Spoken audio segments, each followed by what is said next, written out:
I am afraid for my daughter too. Elementary schools that was announced on August 2nd and the subject of some discussion tonight. I very much understand the impulse to add additional security measures after Uvalde. I am afraid for my daughter too. But some of the new school safety measures are not responsive to the concerns raised, particularly at an elementary level about an outside intruder coming into the school to do harm.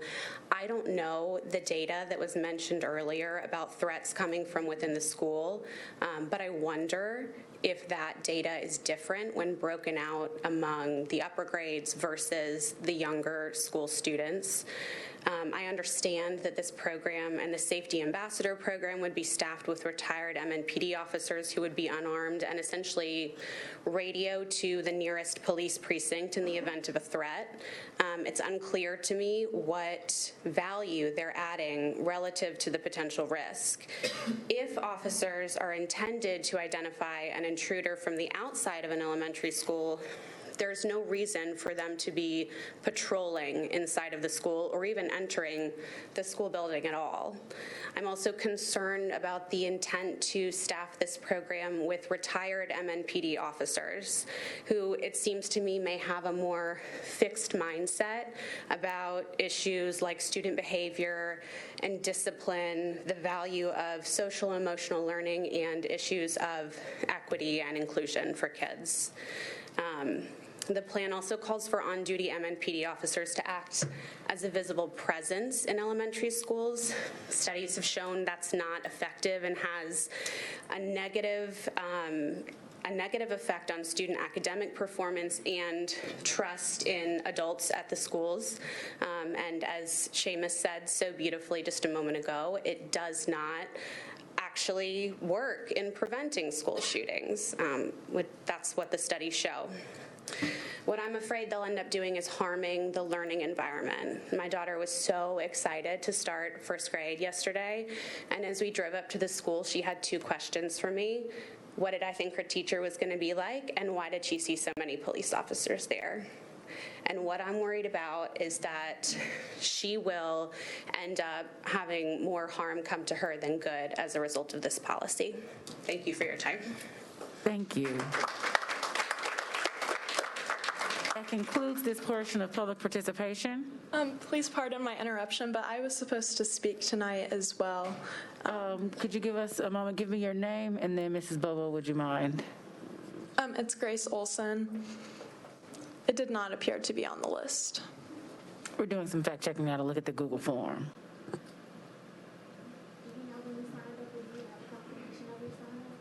There was some miscommunication with my sign-up with a group leader, but I do believe that I have very valuable facts to bring to you tonight, and seeing as how some people did drop off of the docket. But I'm sorry, our policies would suggest that we only allow students or only allow community members to speak when they've signed up adequately. Were you able to sign up? No, ma'am, there was miscommunication with my director that we were supposed to be signed up at the same time so we could speak in order. That wasn't an error on our part. And Go right ahead.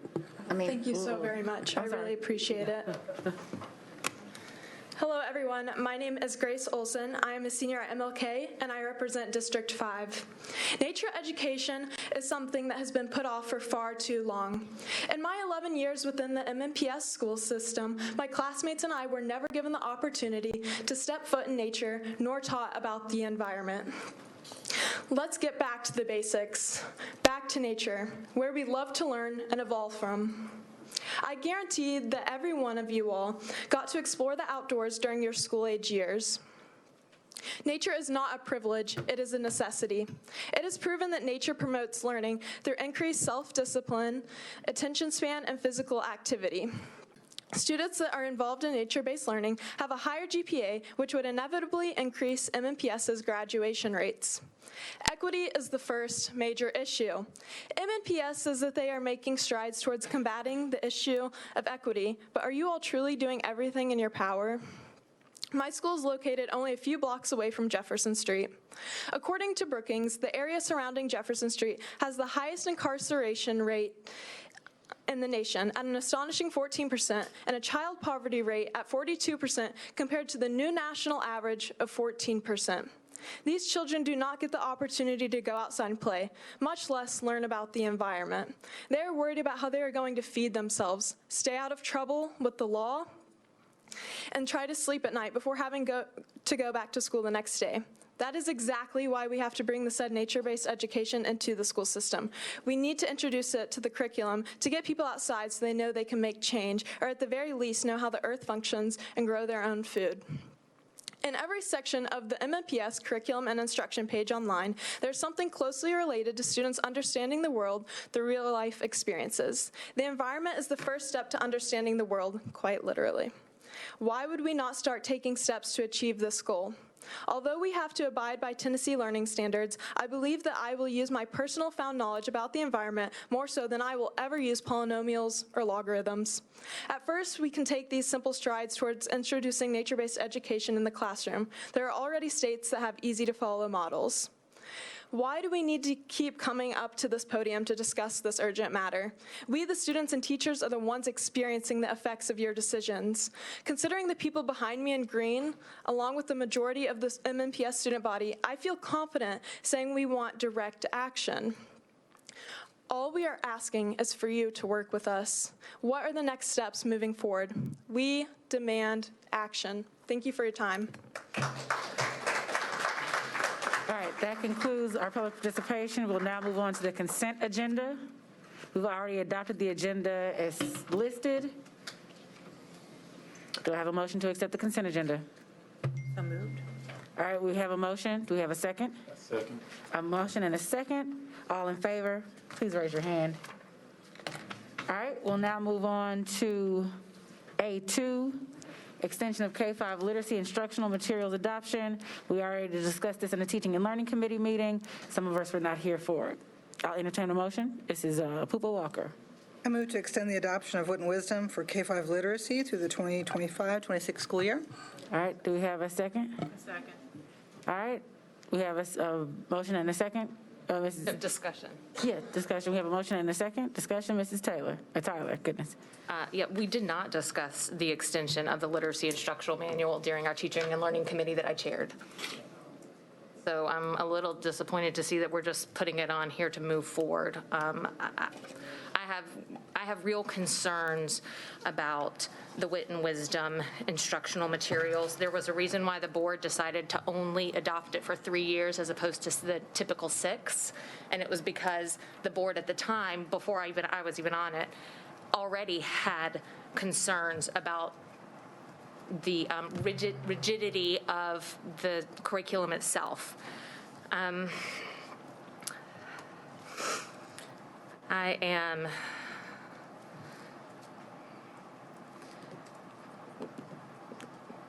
I thought I'd have a bit more time to get myself ready, so I'm trying to find my notes real quick. But one of the biggest complaints that I have heard about this curriculum is that it is very scripted and that there is not a lot of wiggle room for teachers to be able to do anything outside of what it says you're supposed to do for that time. And so therefore, there are moments where they're not able to meet the needs of every student in their classroom because they're expected to stay on the script of what they are told they have to say. The whole point of having a teaching degree is that you spend time learning how to best educate different types of learners. And when you have a classroom full of different types of learners, we need to make sure that we are respecting our teachers enough to let them have the autonomy to meet those needs of the different students in their class, and that we're not sticking this curriculum in front of them and saying, now read, and then I hope everybody gets it from what it says. So one of the things that I had asked previously is, I've been told that there will be more autonomy after the first year because the first year is all about getting the fidelity of it to make sure everybody understands it. So if there is going to be more autonomy in this next year, what is that going to look like? What will be different for a classroom teacher? What will be different for our students? And how will that difference be communicated out to teachers if we continue to use this curriculum?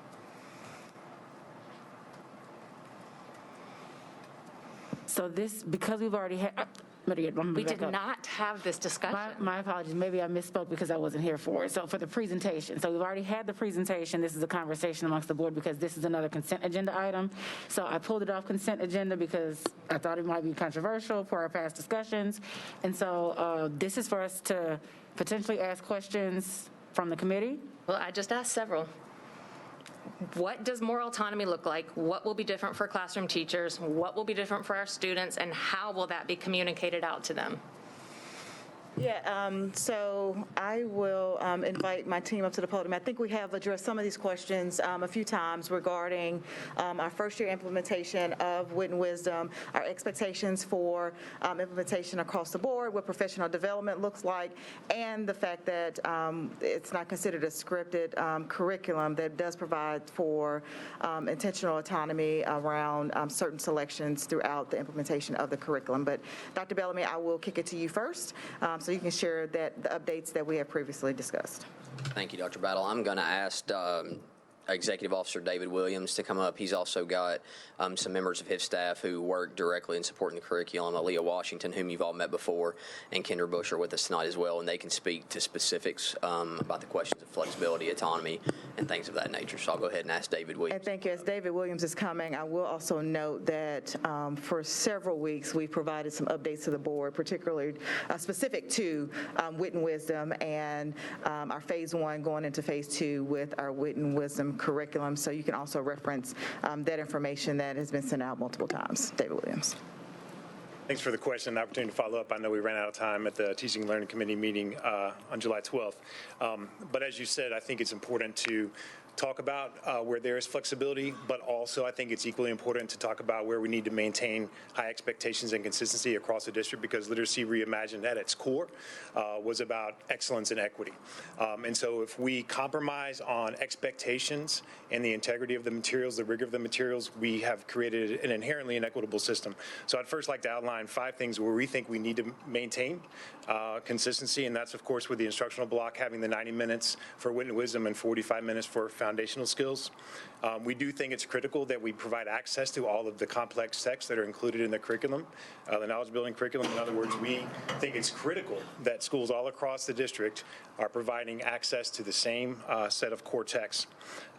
We also think it's important, as you think about the assessments that are included in the materials, those are also key to implementing with the integrity that we want. So those include end of assessment, new module assessments, new read assessments, focusing question tasks.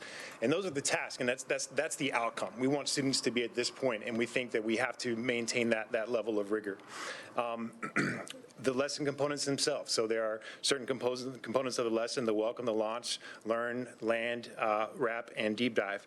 And then again, another thing, and when you think about the way the modules are structured, the way the curriculum is designed, it's important to sort of stay on sequence. If you start pulling out this lesson, or I'm going to skip over this one, or teach them out of order, you're pulling threads out of a tightly woven fabric of learning, and that can create lots of challenges.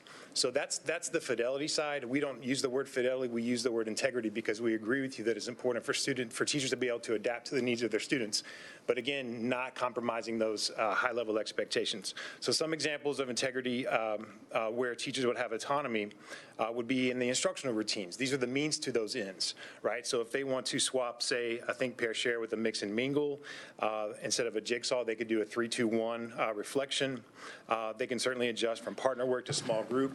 And also the teaching and learning agenda, our teaching and learning meeting on July 12th, we talked about how our EL and our EE departments have worked very closely with ELA to say, if we're going to keep these expectations and the tasks the way they are, what are additional scaffolds and supports that teachers can employ? What are some strategies they can use to give students who may need extra support that additional support? So when we talk about integrity, it's important to think about the flexibility that teachers will have, but also maintaining the fidelity so we're not compromising the rigor. So in order to answer your question, I thought it was both. It's important to address both. The way that's going to be communicated is certainly going to be ongoing conversations with our coaches, with our principals, with our executive directors. We want to make sure that everyone in our system charged with supporting elementary literacy really understands where it's important to maintain the rigor, but also where those flexibility options exist.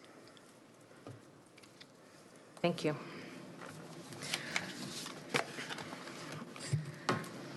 I'm glad to hear that there is going to be some autonomy. I understand that you can't teach lessons out of order if the lessons are supposed to build on one another. That makes sense to me. I also understand that it's important to make sure that if you're referring to a text, that you have access to it. So I understand that there are some things that need to stay there. I just want to make sure that our teachers are aware of what autonomy exists, because there has really been a feel of almost choking as far as not being able to do more than what has been placed in front of them. And I'm really very glad to see that the EL and ELA departments have been working together to find supports, because that was going to be another question of mine. So I'm glad to see that some have already been put together. Are we going to continue to have the weekly sessions where they have to meet with their coach and the coach goes over how to do a lesson? Or now that they've been through that for a year, are they going to have a little bit more autonomy to kind of spend that planning time planning? That expectation will still be in place. The goal last year was to really deeply plan for one lesson. And, and so on average, they are teaching 3 lessons a week. And so we thought that if they could replicate that intellectual preparation that they're doing with their team, that they would intake that and be able to apply it to the other lessons that they would teach that week. So we will still continue to have that, but those are going to be, they'll be deeper. And they will probably be able to get through more than one lesson. They may be able to extend it 2 or 3, but we will still have that same collaborative planning expectation. And I think it's important to point out that it does take a lot of prep. If it were scripted, it wouldn't require all this preparation. I mean, I've read the materials. I've seen where it's scripted. I understand that sometimes a lot of prep makes it seem like it's not, but there are definitely scripted components of it. So I don't know. I don't like this idea that we're trying to pretend like it's not. Every curriculum has scripted aspects to it. It wouldn't be one without that, because and for our first year teachers, that's actually really helpful, because they haven't had the time in the classroom to figure out how to do it. I have heard back from some younger first, second year teachers who have said that the scripts have been very helpful for them, because they wouldn't have known how to do it otherwise. But I don't think we need to pretend that it's not scripted when there are definitely scripted pieces of it. I just wanted to make sure that our teachers who have experience under their belt, who have a proven track record of getting their kids to where they need to be, that they are not being driven out of a classroom because they're being told that they can't teach the way that they know is going to be best. Teacher retention is extremely important to me, even more so than getting new people on board it. I think when we lose teachers that have been doing it for years, we lose more than the sum of our parts. And so we need to make sure that we're doing everything we can to give our teachers the ability to do the job we hired them to do. Is there a way for our teachers to give feedback if they feel like they'd like to try something different and they've been told by their coach that that's not something they're allowed to do? Is there a way for them to provide feedback? Feedback about how they're teaching, about what they're being required to do. Yeah, Is there? I would certainly want to have a conversation with their coach. Okay. And as again, we're going to continue to work with our coaches. Because just as we have our teachers provide differentiated supports for students, we provide differentiated supports for teachers, as you say, a new teacher versus an expert teacher. And so we want to have those conversations. That's why it's a little nuanced to say here's specifically where they have flexibility versus not. Sometimes it just sort of depends on where the teacher is in their comfort level with implementing the material. So the first place I would say is the coach. We also have our lead coaches that are assigned to school, and that can also be another layer of support to work with the teachers and make some of those appropriate decisions. And then I know that we actually already talked about the amount of hours that people have spent in literacy, and that sounded like it was mainly the older students that were in that literacy training based on what you said. But yeah. That was just the required portion for 6 through 12 this summer. Yeah. have our K-5 teachers gotten any more, or is it just the ones who maybe didn't get through the training last year are now taking it? Right. We required 2 days of training for our K-5 teachers last year, and we required the same 2 days if they were new to MMPS. We did that this summer. But there's ongoing supports, of course, through our Schoology groups, as well as our coaches, et cetera. So there's ongoing supports, but that was our initial implementation training. Okay. Okay, well, I appreciate you coming up here and giving me all this information. Thank you very much. All right, Mrs. Masters? Thank you. You might as well stay for just a second. Our teachers, is it being explicitly explained to them that they do have autonomy in this implementation? Are they given autonomy? I understand that goal setting and tracking metrics is a part of the process. Are they setting their own goals so that we're acknowledging that different teachers may pace through it differently? They may want to focus on certain areas differently than the teacher across the hall from them. As long as the overall curriculum is being followed, I'm just kind of wondering about, and this might be a question for Mason Bellamy as well, how clearly are they being told you do have autonomy within this so that they aren't feeling sort of that pressure? I appreciate that sentiment both you and Ms. Tyler expressed. We don't want teachers to feel suffocated. I mean, I taught for a long time, and that's certainly not something we want our teachers to feel. So I do think it's incumbent upon us to communicate, again, specifically where you have some of this flexibility to really make decisions, instructional decisions that are best for your kids. That is critical. I think we all would agree with that. Where I would have a little bit of an issue with, again, straying really far, from doing something radically different from the teacher across the hall and maybe changing the pace too much, is we have a 30% mobility rate. And so as kids transfer from school to school and they're on different places, it's really going to be really confusing for students and for families to try to navigate being in wildly different places. So the mobility rate that we have within our district is something that we have to pay attention to. And again, consistency and equity are critical.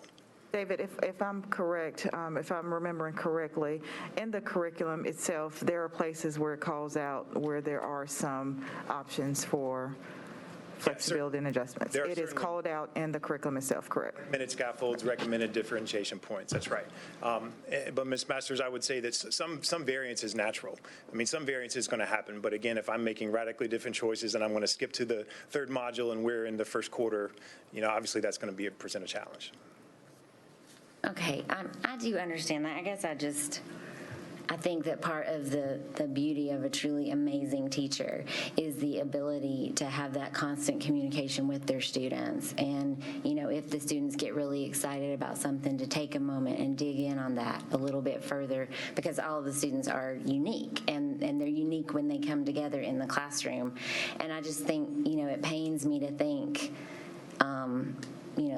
like the amazing third grade teacher that both of my children were fortunate enough to have would feel forced to move forward and to not be able to relish those moments with the students.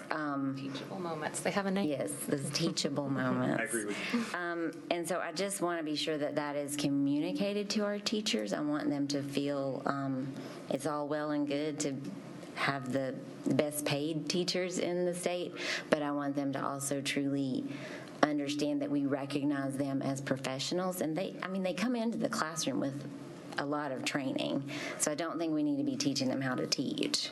A lot of knowledge, a lot of expertise, a lot of training, as you say, and I think one of the other ways that we have expressed our respect of their professionalism is to provide materials. There's been so long where they had to go source and pay for their materials.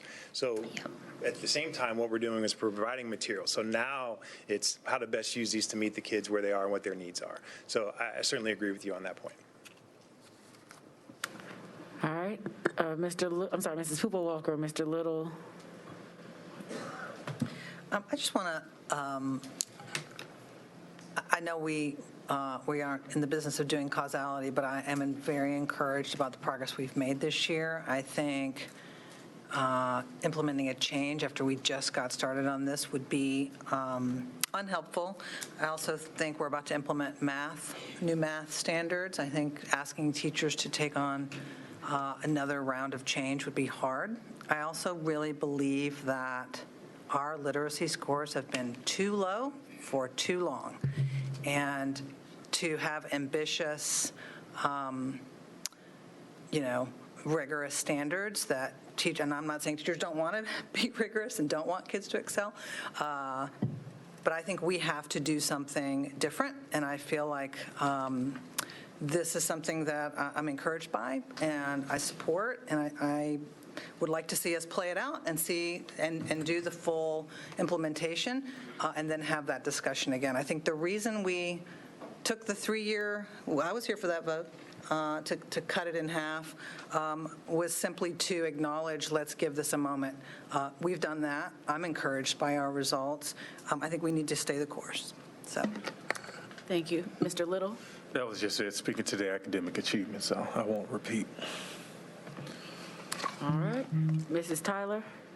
So I just had a couple more questions. Teachers last year were writing lesson plans, and they were having to fill out a sheet for their ELL students, and they found that really too much paperwork that ended up with the same results. Are we going to require that of our teachers with ELL students, or is this new work together with the ELA department going to end the need for that extra sheet? Because if they're already writing their lesson plans, they can just write the supports into the lesson plans and not have to do the same thing twice. Agreed. So if I have an EL student, I have the ILP, the Individualized Learning Plan, and I'm, again, providing scaffolds and differentiated supports for those students, that is my lesson plan. Those support, how I'm providing those supports are how I'm going to enact my lesson plan. Okay. And then also, we had talked a little bit about schools who gets to decide what happens during PLT, because as a district, we've been saying you can pull kids during that time, but some principals have been saying, no, you can only do Lexia Core or iReady during that time. And so now that you've had a chance to meet with the principals for the school year, have we made it clear that that time is really to be used at the discretion of the teacher for, yes, maybe iReady for most of the kids while the teacher pulls a small group? Right. I will tell you that is an ongoing, something that we are constantly having to communicate and reiterate and reinforce. And so it's not that we've just had a training and we met with principals and we said this, but that's something that we'll constantly reinforce with our MTSS coaches, our exceptional education coaches, through our EDs, through our principals to make sure they understand. So if I have a student who's identified based on my screening process who's in need of, say, Tier 3 math intervention, if they're going to be on iReady, here's how I implement iReady, right? And there's always going to be a teacher component, as I said last month. There's always going to be a teacher component and an online component. That's part of what makes it, a sufficient intervention curriculum. So to answer your question, we haven't necessarily nailed that down. That's always an ongoing thing about how to best spend that time, how to best meet student needs, because it is personalized learning time. And then again, as a follow-up, how to continue to implement those programs with fidelity. I think one of the challenges that we've had, to be honest, is when we shifted to iReady and Lexia, we did that because those could be delivered in a virtual setting. And so now that we've shifted back, it's how do I come back off of that a little bit to enact the in-person part? And so that's something that we're going to have to continue to work on. If a teacher has concerns about wanting to maybe pull a small group during that time and being told that they're not allowed to, who would they bring that concern to? Their principal. And if their principal's the one who's telling them that they can't, who would they bring their concern to? Dr. Bellamy? Yeah. So I think they'd start with their principal and having a discussion with the MTSS team that helped decide which interventions were most appropriate for those students. If they get to an impasse and the principal has determined that that is the intervention they'd like to see, they can always reach out to their MTSS coaches. They can always reach out to their executive director of schools. I have a great relationship with my friends from M&EA there, and there are oftentimes that they bring in an M&EA rep, and Michelle and I will have a conversation on Fridays. Paula, I saw her here as well. So there's a variety of different ways that we can intervene and really bring all the interested parties together and make a determination about really the only thing that matters and what's best for that child, right? Exactly. And so oftentimes our professionals do have some disagreements as to the intervention that could be best, which is why we follow the team approach. And so I would just encourage any teacher that is frustrated by that to, as David said, start with their principal. And if they still feel like they're at an impasse that professionally they can't get past, then they would pursue that, just like they would any other decision that they wanted to kind of ask questions about or support. They can reach out to their ED, they can reach out to their M&EA supports, their MTSS teams, coaches, talented staff we have from Aaliyah Washington, or, I mean, they can email me directly as well. Okay. All right, thank you, Dr. Bellamy. All right, no further questions. Can you restate the motion? I move that we extend the adoption of Wit and Wisdom for K-5 literacy through the 2025-26 school year. All right, all in favor, please raise your hand. He was second, it was the restatement, yeah. All right, all opposed? One opposed, all abstaining, one abstaining. All right, thank you. We will now move on to announcements. We'll begin on the end with our senior student board member, Ebenezer. Thank you very much. First off, I just wanted to mention that this would be Anjali's last official meeting, and we all just want to say we care about you, love you very much, and we wish you the best at Duke. Second of all, I just want to congratulate everybody with the last 2 days, I guess, especially the seniors. You know, I'm very happy that we made it so far, and it's surreal sometimes to feel like the big man on campus, even though the freshmen are still taller than me, but, you know, we'll be fine. And that's pretty much it. Thank you. Thank you. Dr. Gentry? Just want to say congratulations, Dr. Battle. We chatted a little bit this morning about how school started off and is starting off, and it does sound like it is going well. I'm really looking forward to letting this week settle in and then going in and stopping by and saying hello. I'm really excited about the new principalships, and I just want to say that I don't know what the right word is, but the boldness to do what's necessary and to do what's unexpected for our kids is something that you have demonstrated consistently. And I'm being very selfish, especially in District 1, where the challenges are multifaceted. When I hear the comment about 30% mobility rate in the district overall, when I represent a district that has schools with nearly 100% mobility rate sometimes, because we sit, in a proximity to so many homeless shelters. And so that turnover rate is extremely high. And so it's difficult. And I say this often, and especially being a board member, when the constituencies that we represent are so different and their concerns are so different. And having to really understand the need to better understand. So I appreciate the questions, to better understand the district-wide decisions that have to be made, even understanding that there are these nuances within our districts. But, I've used this example before, and I won't go deep into it, about evidence-based order sets. So when we went into our hospitals and created evidence-based order sets, the doctor's complaint was, you're going to tell me how to do medicine. You're just this cookbook medicine. It's not. Nothing, no curriculum that you put in front of a teacher is going to erase the skill sets, the talent that they bring into the classroom, their ability to recognize the needs and the opportunities that are presented by their students for them. And so I would just encourage, if a teacher is really feeling, and so I want to say this, though. This curriculum isn't the first thing that has happened in public education to tie the hands or to make a teacher feel like her hands are tied, right? I mean, didn't we just bring phonics back? Phonics have always been there. But you remember, but the whole concept, the whole idea, right? But that's my point. Phonics has always been there. And so the ability to teach a child will always be there, regardless, in my opinion, regardless of the framework that gets put there. But again, Dr. Bauer, I can't emphasize enough how refreshing it has been to not stick with the tried and true. And really make those decisions. Like we've got, at one of our schools in District 1, we've got a new principal from California. He's not even from here, y'all. And he's a he. And so, it's just really making those decisions that are not easy. It's sometimes going against public sentiment, probably going against what may feel like the majority just because we give it and elevate it and give it airtime, but it's not. But really taking a look at what's going to move the needle and make the difference for our students. And so I just want to thank you for that specifically. And then again, congratulate you on a great start to the school year. Thank you. Mrs. Pupa-Walker. I want to just start by saying I'm excited about all the back-to-school stuff. Hillsborough Borough Bash on August 14th, JT Moore Back to School Carnival on Friday.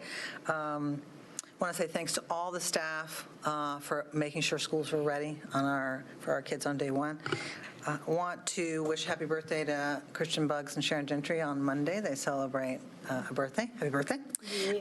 Want to particularly call out Ken Stark for a minute, who got on a Teams call with the Julia Green PTO leaders. Not an easy task. Sometimes parents who have serious questions about bus transportation, legitimate questions, he handled it. He was prepared. He was gracious. He was generous with his time. He was professional. He made us all look good. So thank you, Ken Stark. I know he's got a super duper hard job right now with bus driver stuff. And finally, I want to congratulate Erin O'Hara Block for winning my seat. She's going to be an amazing addition to this board. I'm really excited for all of you to get to know her. And congratulations, Erin. Thank you. Mrs. Bush. No announcements. Thank you, Mrs. Bush. Mr. Little. Just want to highlight, as Jenny said, the community partnerships for back to school. Just in my organization, Propel, we did one that had a lot of Latino and families from 37207. So just to see the need and people coming out, schools came out, Metro Police came out, and other community vendors. And then also, as we talk about school safety, I think community partnerships, being able to help out without being armed. I think I see a gentleman from Guardian Angels who's reached out and he's willing to step up. And I just think these are things that, as we hear parents' concern, we also see the community step up and want to fill the gap, even if it's volunteer. And then the last thing, and I know he's not here today, but I want to thank Dr. Severe. He met with a couple of education fellows last week and just kind of going over some things and questions they had, but just really took the time. He was candid, but he was also serving MMP as well. So thank you for that, Dr. Severe, if you're listening. Thank you, Mr. Little. Mrs. Elrod. Thank you. So I have 2 remaining back-to-school events happening this week. The first is at McMurray Middle.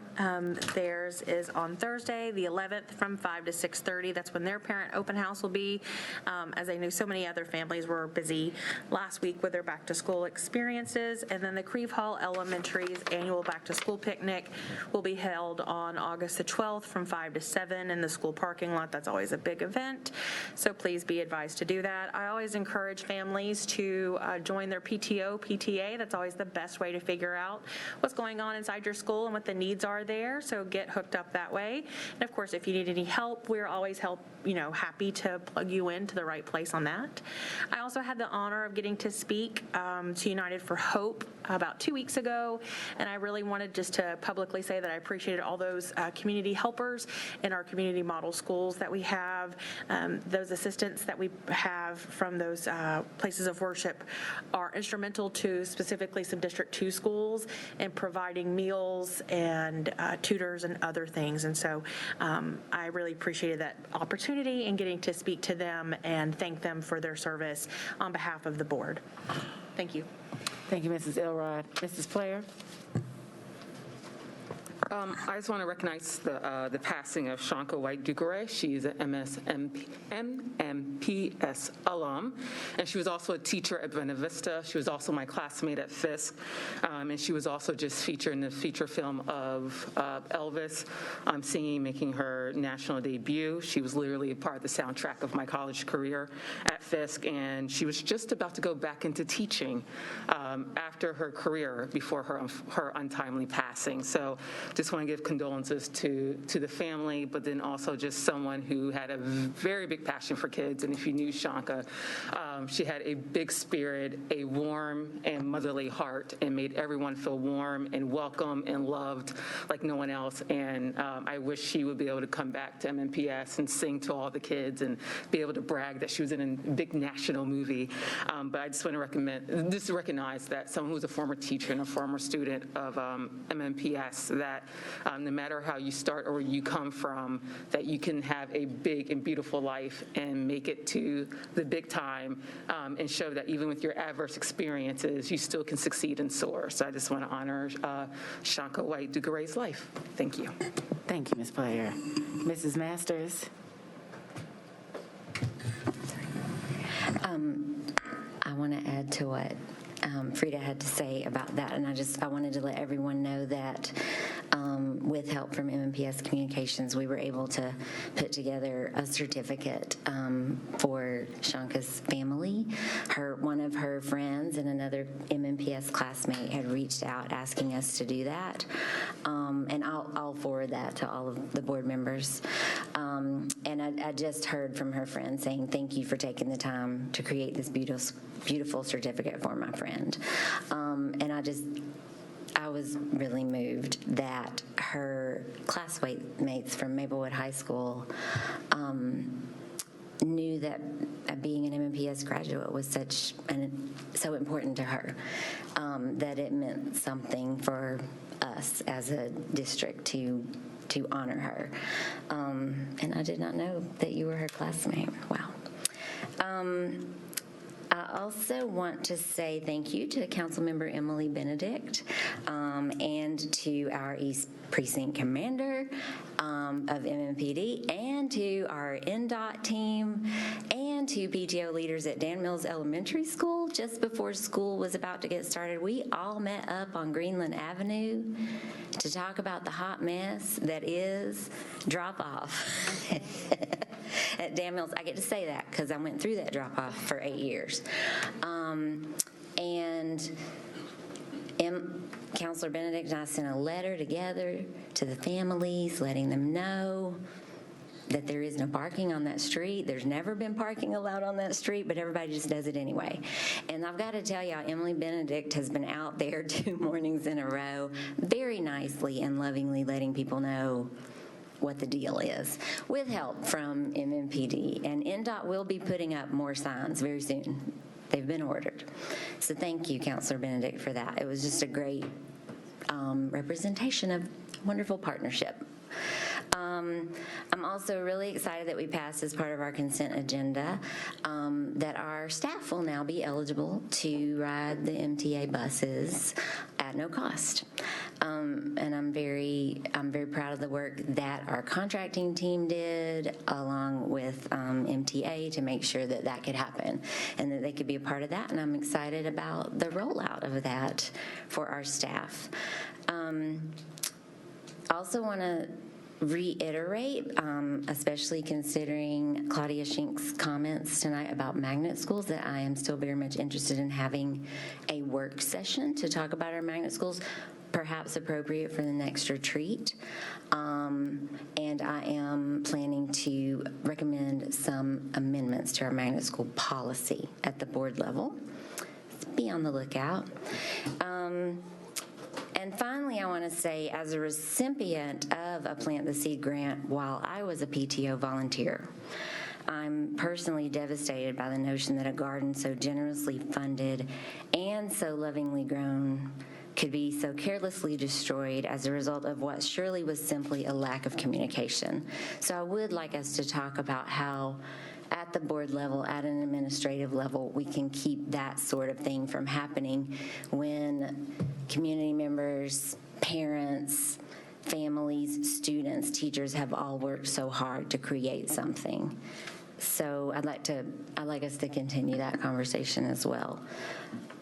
I think that's it. Thanks. Thank you. Mrs. Tyler? Yeah, so I have several things. One, I want to recognize Angelique's last time. She's going to college next week. So big changes. I'm looking forward to onboarding our new student board member in September. Is that correct? And Ebenezer being our big senior on the block now. I don't know why you didn't wear your Burger King hat here, but glad to see you back. I I also wanted to take a moment to again congratulate Dr. Diaz from Nashville Big Picture High School. It's just such an honor for her to receive, not just within MNPS, not just within the state of Tennessee, but a national recognition of her excellence and the good she does for all the students in her school. So we're very lucky to have Dr. Diaz, and I'm very, very proud of her and what Nashville Big Picture does. And then also, I met with the Bellevue Optimist Club last week, and they are interested in plugging into MNPS schools, and so we're talking about what's the best way to do that. And I just want to invite any other groups who would love to find a way to plug into the MNPS schools to reach out to whoever your board member is, and we'll find a way for you to get there. I think we're only going to be stronger with more community support, so thank you. All right, Mrs. Masters had one last thing. I just also wanted to say that Dr. Ball and I both got to speak with the Mayor's Neighborhood Academy and talk about school getting started. And thank you for that opportunity to the mayor. Thank you. And to our graduate, Anjali. Thank you. Happy start of the new school year. I hope everyone had a great and restful summer. I want to start off by saying that I had the honor of attending and speaking at the kickoff event for teachers last week with Ebenezer. So I just wanted to emphasize our thank you to all teachers throughout MNPS for all their hard work. MNPS students are prepared for the future and success, and this wouldn't be possible without the teachers, mentors, and adults in our schools. Okay, so to current high school seniors, college admission season has officially started, and as someone who finished my fair share of college applications last year, I know how stressful this time can be. So I'm offering a very laid-back service to all MNPS seniors that need help with essay ideas and reading, scholarship information, advice, and whatever aid I can help in any way. So this would be completely free and available until roughly September 1st, because I do have classes, but I do want to remain to be a resource for MNPS. If you have any questions or if you're interested, I can be reached at anjali.kimbo@duke.edu.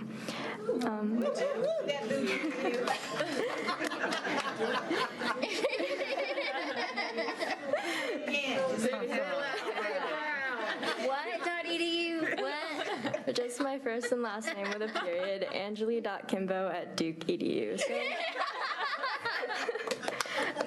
and because this is my last meeting and I'm leaving next Friday, I just wanted to say thank you one last time to this entire board and to the district for all that is being done to put students first. Thank you.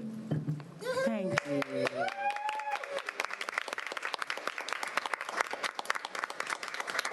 You will certainly be missed, but Ebenezer, I'm sure you're ready to mentor this new young junior, so thank you both.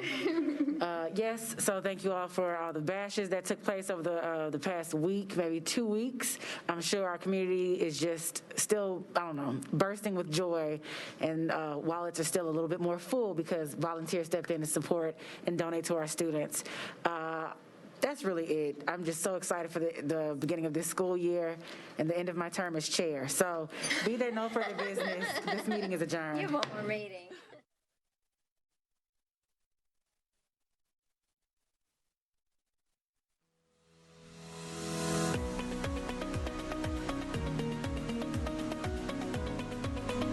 This has been a service of the Metro Nashville Network. If you would like to see this presentation again, or for more information on this and other programs, visit nashville.gov.